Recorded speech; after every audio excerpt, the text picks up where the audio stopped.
नमस्कार, मैं हूं देवेंद्र सैनी और आज की इस वीडियो में आपका स्वागत है।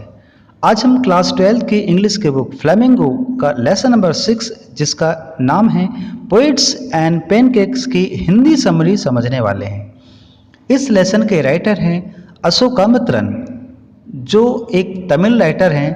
वह जेमिनी स्टूडियो में काम किया करते थे और उन्होंने जिस समय उस स्टूडियो में काम किया था उस एक्सपीरियंस को अपनी बुक में लिखा था, जिस बुक का नाम था माई ईयर्स विथ बॉस।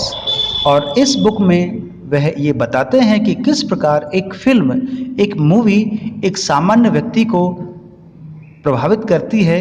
और जिस जेमिनी स्टूडियो में वह काम करते थे वह चेन्नई में स्थित है और यह स्टूडियो 1940 में प्रारंभ हुआ और वह उस समय का भारत का सबसे ज़्यादा फेमस फिल्म प्रोड्यूसिंग स्टूडियो था, क्योंकि पुराने समय में इंडोर शूटिंग ज़्यादा हुआ करते थे, इसलिए उस समय यह बहुत ज़्यादा फेमस भी था।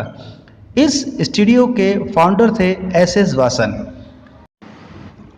इस लेसन के जो राइटर हैं अशोकामित्रन, वह भी इस स्टूडियो में काम किया करते थे और उनका काम यह था कि न्यूज़ आर्टिकल्स को पेपर से काटकर एक फाइल में कलेक्ट करना। और यह आर्टिकल्स अलग अलग टॉपिक पर हुआ करते थे। कभी कभी वह खुद भी अपने हाथों से आर्टिकल को लिखकर फाइल में स्टोर किया करते थे और इसी कारण सभी को लगता था कि यह काम तो बहुत ज़्यादा महत्वपूर्ण नहीं है, परंतु इसी कारण सभी उन्हें वेल इन्फॉर्म्ड व्यक्ति समझते थे, क्योंकि उन्हें हर टॉपिक के विषय में नॉलेज रहता था। और जो ये लेसन है वह एक छोटा सा हिस्सा है, छोटा सा भाग है उनकी बुक जिसका नाम है माई ईयर्स विथ बॉस। और वह इस लेसन में अपने एक्सपीरियंस को शेयर करते हैं जो कि जेमिनी स्टूडियो में उनके साथ हुए थे। इस लेसन में अशोकामित्रन लिखते हैं कि यह चैप्टर पेनकेक्स से स्टार्ट होता है और पोएट्स के साथ एंड होता है। अब ये क्वेश्चन है कि पेनकेक्स क्या है। पेनकेक्स एक मेकअप मटेरियल का ब्रांड नेम है और ये मेकअप मटेरियल जेमिनी स्टूडियो में ट्रक भरकर आता था, जिसका यूज़ जेमिनी स्टूडियो में बहुत होता था। और इसका यूज़ ग्रेटो गार्बो, मिस गौहर और वैजयंती माला जैसे एक्ट्रेस ने अवश्य किया होगा, परंतु शायद रति अग्निहोत्री ने इसका नाम तक नहीं सुना होगा। स्टूडियो में एक मेकअप रूम भी था, जिस रूम के हर कोने पर मिरर यानी आईना लगा हुआ था और इन आईने पर बहुत लाइट लगी हुई थी और इन लाइट के कारण पूरा मेकअप रूम भट्टी की जैसा गर्म हुआ जाता था। अशोकामित्रन आगे बताते हैं कि जेमिनी स्टूडियो एक एग्जाम्पल था नेशनल यूनिटी यानी राष्ट्रीय एकता का, क्योंकि देश के अनेक हिस्सों से यहाँ लोग आकर काम किया करते थे।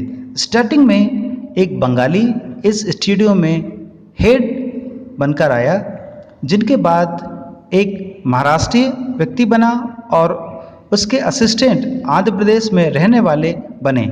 इनके अलावा कई और लोकल तमिलियंस और एक क्रिश्चियन भी, एक वर्मा का रहने वाला व्यक्ति आया जो कि यहाँ पर काम किया करता था। अशोकामित्रन जो कि इस चैप्टर के राइटर हैं, वह भी अपना एक्सपीरियंस शेयर करते हैं और बताते हैं कि जेमिनी स्टूडियो के रूम में एक ऑफिस बॉय भी था जो कि मेकअप किया करता था और जिसका नाम था पीएन, जिसकी एज लगभग 40 वर्ष की थी। वह यहाँ पर इस आशा के साथ आया था कि वह great star and script writer या फिर लिरिक राइटर बन सके, परंतु उसका यह सपना टूट गया और अब वह लोगों का मेकअप किया करता था। और इसके इस कंडीशन के लिए वह कोथमंगलम सुब्बू को दोषी मानता था। कोथमंगलम सुब्बू की पोजीशन उस स्टूडियो में सेकंड नंबर पर थी। वह कई तरह के काम करने में कुशल था। वह पोएम कंपोजर और नोवेल राइटर बन सकता था। वह हमेशा स्टूडियो के मालिक के साथ बराबर देखा जाता था। सुब्बू का संबंध स्टोरी डिपार्टमेंट और लीगल एडवाइज़र का था।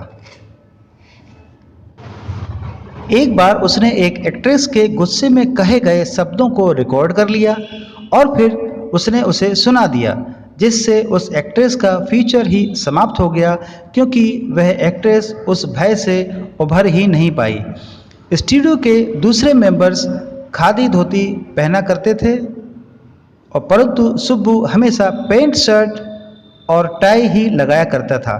स्टूडियो के दूसरे मेंबर्स समझते थे कि सुब्बू के पास कोई काम नहीं है, इसलिए दूसरे लोग सुब्बू को कुछ न कुछ काम दिया करते थे।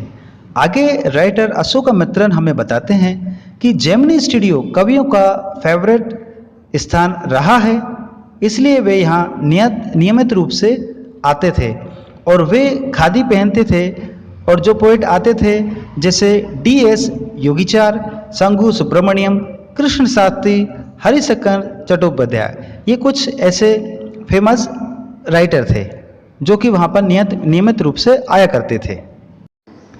1952 यानी 1952 में मोरल रियारमेंट आर्मी के लगभग 200 मेंबर्स जेमिनी स्टूडियो में ठहरे। उन्होंने अपने 2 नाटक जोनाथन वैली और द फॉरगॉटन फैक्टर के द्वारा उन्होंने सभी को बहुत इम्प्रेस किया।